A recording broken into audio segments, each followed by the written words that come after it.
ତାଙ୍କୁ ମଧ୍ୟ ମୋ ସ୍ନେହ ଓ ସହାନୁଭୂତି ଜଣାଉଛି। ଆଉ ସମସ୍ତ ସାନ ସାନ ପିଲାମାନଙ୍କୁ ମୋର ଆନ୍ତରିକତା ଶୁଭେଚ୍ଛା ଜଣାଇ ମୁଁ ଭାଷା ସୁରକ୍ଷା ବିଷୟରେ କିଛି କହିବି। ଭାଷା ସୁରକ୍ଷା ହେଉଛି ଆମ ଓଡ଼ିଆ ଭାଷା ଆମ ଓଡ଼ିଆ ଭିତ୍ତିକ ରାଜ୍ୟ ଗଠନ ପାଇଁ 1903 ମସିହାରୁ ଉତ୍କଳ ଗୌରବ ବାରିଷ୍ଟର ମଧୁସୂଦନ ଦାସ ଉତ୍କଳ ସମ୍ମିଳନୀ ଆରମ୍ଭ କରିଥିଲେ।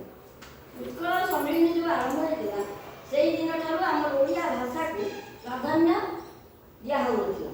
ଯେ ଓଡ଼ିଆ ଭାଷାକୁ ଇଂରେଜ ସରକାର ଆମ ରାଜୁତି କରିଥିଲେ, ତାଙ୍କ ଭାଷାକୁ ପ୍ରଚଳନ କରି ସେ ବେପାର ବାଣିଜ୍ୟ କରିବାକୁ ଆସି ଆମ ରାଜ୍ୟରେ ଅଧିକାର କରିଥିଲେ।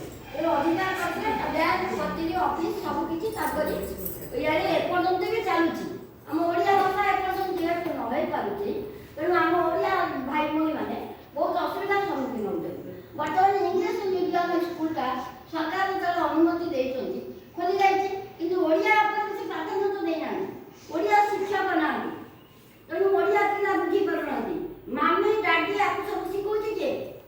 ବାପା ମା ମାନେ ବର୍ତ୍ତମାନ ଘରର ଛୁଆମାନଙ୍କୁ ସବୁ ଓଡ଼ିଆରେ କଥା ବି ହେଉନାହାନ୍ତି।